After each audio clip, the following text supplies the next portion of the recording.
Okay, guys.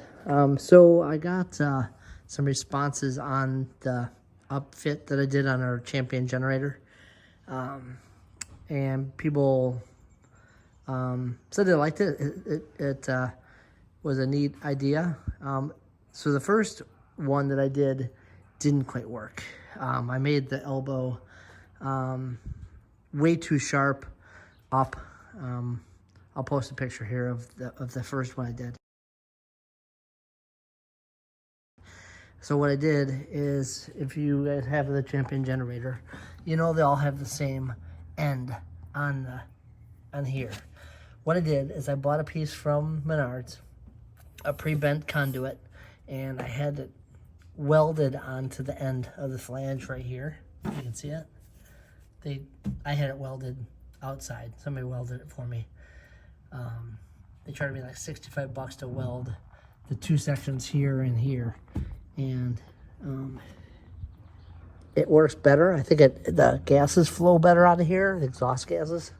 And because when the lid is closed on the tonneau cover, I had to stop it here so I can get enough room to close the lid, because I don't want people to see what we have in our bed of our truck when we're traveling.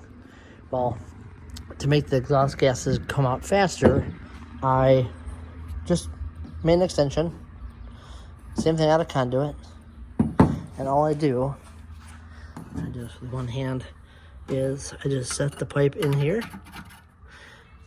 tighten this bolt here, right there, and it goes up the top. And it's actually quite quiet. I'll post a video of it running. But yeah, it works awesome. And then of course I wire tied it, or cable tethered it to the bed on both sides, because you know how thieves are. They will, if it's not bolted down, they will steal it. And the first time because we just got back from our 10-day Canada trip, and I think the first night we were up there, we were at a truck stop resting, and when I got up in the morning, the bed wasn't latched on the one side. I think somebody tried jumping in there to try to get it. So, but yeah, it works good.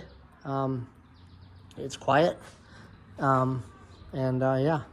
If you guys have any comments or how I did it or suggestions, but it works well. Last thing too, with this Champion generator, because it's a 4,500 watt inverter, so it's 3,500 watts I think running on total. It's 4,500 starting.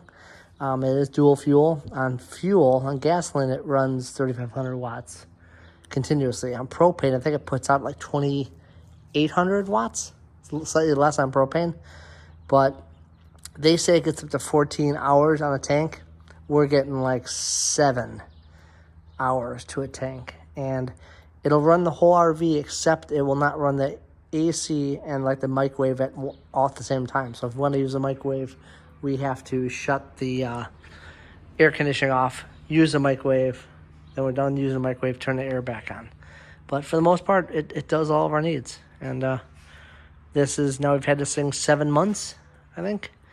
And this is the longest time we've used it, is our trip to Canada. And so it's due for an oil change. I'm going to change the oil. And yeah, if you guys like the video, comment, subscribe. And that's it.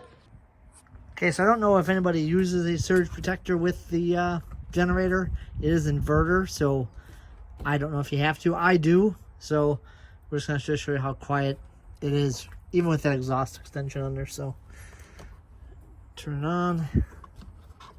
There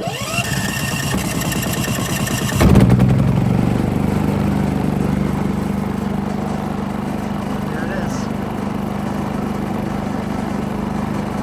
So I always use the surge guard with it, just in case, but yeah. She is. Milestone.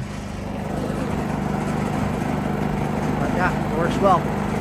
It's a good setup, and then like I said, it just exhausts the exhaust right off the top. And I'll take it out of the back of the bed. So, morning guys. It's about 7 in the morning. As we're learning being on the road. We drove until about midnight last night. Headed home. Ended up staying at a truck stop just on the side of the road, and Yeah, thank God we got the generator that powered all of our stuff. We got water on board, so yeah. So Miles and I are just gonna wait for him to wake up, and then we're gonna head out. But yeah, generator's running good. See the bed of the truck, and yeah, good morning so far. So here's the generator running. The back pipe that